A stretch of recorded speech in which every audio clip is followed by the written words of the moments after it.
What is going on, you guys? Welcome back to another video, and today we're going to be doing something a little bit differently. First, I'm letting the car warm up because we're going to be meeting up with a subscriber and an Instagram follower. Just need to go get gas in this thing because this car drinks gas. This thing is averaging 16.9 with the way I drive.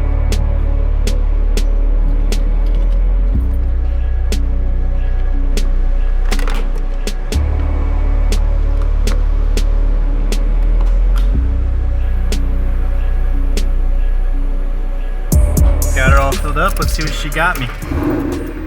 Let's see here. Click info. 252. That's how many miles I get. There he is, boy. Woo. He's a low boy.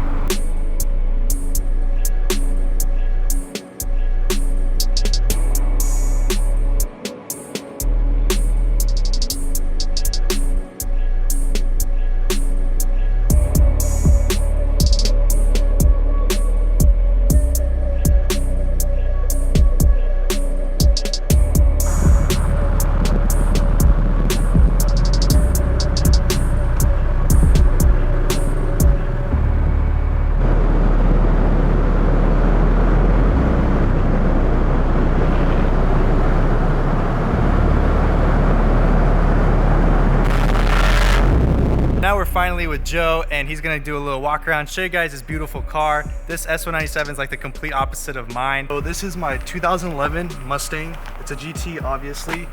I have a lot of stuff done to it. I guess we can start exterior wise. We can start with the hood.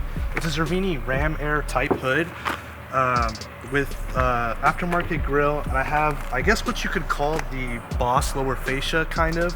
Yeah, it's like the GTCS. Yeah, yeah, the GTCS with the extended lip and everything like that. The side skirts too, to follow it, kind of all flow. Oh yeah. All the arrow, everything. And the wicker bill looking. Yeah, even Nice. the little kind of wing with the support rods into the trunk deck lid, and same with the little kind of diffuser too, these little fins. Nice. And that's also the, looks super aggressive. Yeah, it's the Boss 302 rear thing. Yeah, with the rear fascia thing with the diffuser, plus your fins. Yeah, plus. And then what kind of exhaust? It's the Borla attacks. So Borla attacks on here. What about cats? You still got those? I have an X5, that's it. 13-14 tails. And I still got the gap, but it doesn't bother me. And we have a 335 going by. Everybody's over here. It looked like I had an LZ sticker on it. I know, it had Adam LZ sticker. Shout out to him. Then we got Paramount right here, because Yeah, so the car was, when I had it, the Boss and everything, it was tuned by Paramount, and if you know who they are, check them out because they're seriously good guys. let's pop the hood and see what it looks like now, even though it's stock. Yeah, it's stock, but I got some goodies. But yeah, it's I got pretty much this painted. Actually, the skull here is spray painted. Somebody did it literally. Oh, with a nice. can. So that's like graffiti right there on your graffiti, hood. Yeah, That's he did crazy. It with no template either, so you just all freehand. And I had this hydro dipped to kind of match the Nice. underneath of this. I know how much of a pain these are to paint. I didn't even do those, so I can't say how much of a pain. Yeah, the guy dude, you're who lucky. Did it told me it's like the hardest thing because he had to mask like the letters. Oh, dude, it's so hard. terrible. One of the best looking front ends for the 11 to 12s. I love the contrast. You have the white and the black. Totally stormtroopered out. So Sort of, and the rims are Ferratas. I think they're like the R3s or something like that. yeah. They're 20 inch by I think like 9.5 in the front. You getting 10 in hot the boy rear. stance on this Mustang? Yeah. I know, we both have small sidewalls. Yeah, I know, Everyone's not dude. gonna like that. All right, so now let's go for a ride and check this baby out. Oh wow, I reached for the pedal. That's the first clip right there. You're gonna be going like this. Oh, I am. I really did reach for the pedal. Got to move up a little bit. So you just lift. Oh, you push it. Push it. So this is a 6R80. I like that. That's actually kind of cool. All right, so now we just let it cruise. So far, it really drives really smooth. The automatic takes away any of the jerkiness that you have because of, you know, shifting and all that. This thing is honestly very smooth. We're just kind of hitting some side roads. I'll give her the beans here in a little bit, but we're gonna talk about a little bit more of what's on the car. We covered a little bit, but I think it's on H&R springs, right? So right now, if you guys are looking at a 2-inch drop in the front, 1.5 inch in the rear. Let's give her the beans a little bit here. Okay.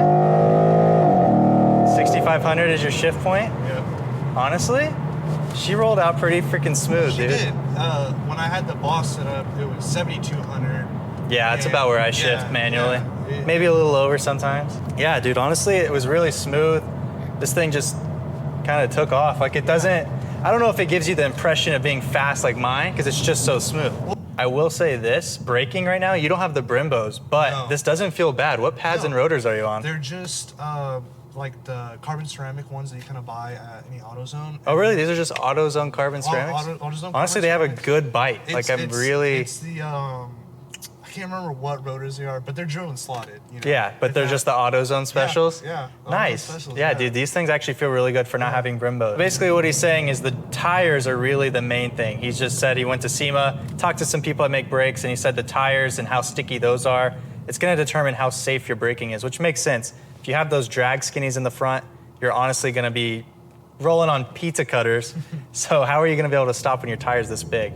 But I'll tell you guys what, he has the 5% tint all around. What's your windshield? It's 35. So 35 windshield, this is exactly the setup of my car. And honestly, you can see out of it just fine. Hopefully you guys can kind of see it through too and see the back.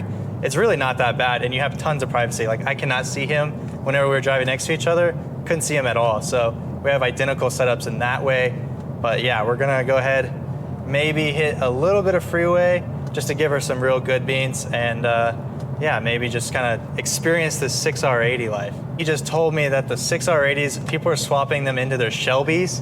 Apparently, everyone's really wanting to just be able to push tons of power, because what can these handle? Like 900 foot-pounds of torque? Yeah. Like stock? You know, so like these things are notorious for just holding power. And honestly, the sound, or the sound of the exhaust really isn't that bad. Yeah, it's pretty quiet in here. It's not bad at all. You know, you hear it when you get on it. Yeah. And I don't know if it makes a difference. I think it's because I'm catless. Yeah. That's what it is. That's what it is, yeah. Yeah. I can see why people like automatics now. I'm not as bad of a hater, because after driving it, it does make a good little package. It does. It's not bad, you know, and you know, it's cool. Yeah, I like the feeling, so we're gonna take some turns here, see how she handles. It's a little on-ramp. Let's see here. Not bad, not bad. No tire squeal, just holding. Yeah, just holding. Let's go for it.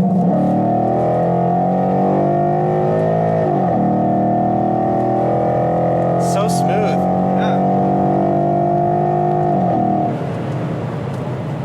Dude. So it gets up and Not moves. bad. Yeah, it does. It sounds really good. Like it's throaty up front. Hopefully the mic can kind of pick that up, because it's super throaty up front. So he's got the wicker bill wing. Honestly, it looks identical to me from the back, like how much it blocks my vision. It's really not that bad. This wicker bill looks pretty sweet. I don't see too many people with them. I mean, everyone has the GT500 wing, and if I didn't have the carbon one, I'd consider this. It looks pretty cool, but really it doesn't block your view at all. Right now we're looking at the Cervini's Ram Air hood. Honestly, you can see it, it's visible, it's right in front of you, it sticks up, but it's actually not that bad. I mean, you can just scoot up and look where you're looking, but it's really not that bad. I mean, how often are you driving and you need to, it's completely necessary to see your front splitter. I mean, this is really, if you're gonna pull up into a curb or something like that, or up into a parking curb, then you're looking, but for the most part, I think this is just fine for driving. We're just doing some city cruising just around town, making a big loop here. Honestly, this thing's a good package. If I had to daily drive it, I think this is totally daily drivable. Honestly, the suspension feels really nice and tight. The brakes feel really nice and tight. And when you give it the beans, it's just so smooth.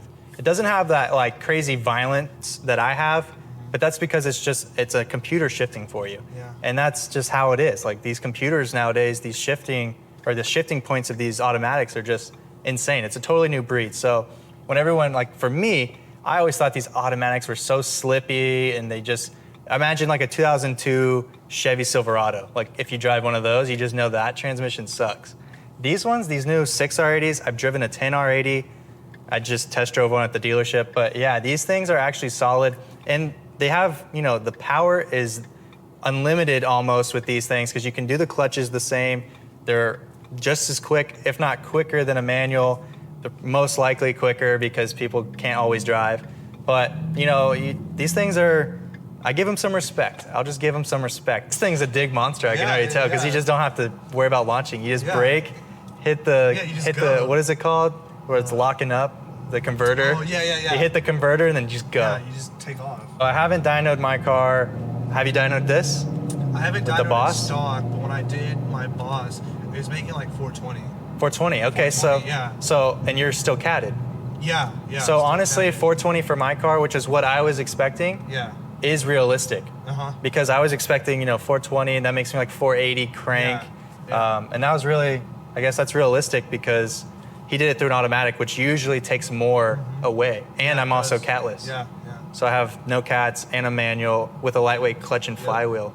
So that really reduces. You'd be pretty good. Yeah, I need to get mine dynoed. Just finished up this review of this beautiful 2011 S197, and I'm gonna go ahead, let Joe plug himself a little bit, because a huge shout out to him for letting me drive it and experience this car, and coming all the way from like 30 minutes away to film. So let me go ahead and give you some time, give you some screen time. So I'm gonna plug my IG. It's Punisher_50. Give me a follow. I'll follow you back, I promise. And then I won't unfollow you like a week later. But yeah, huge shout out to Jacob because I like his videos and they're really nice. And I had a good time filming, so it was a nice day. I'm gonna go ahead and wrap it up here. As always, I hope you guys enjoyed. And if you did, then please comment, like, subscribe. And I'll see you guys next time.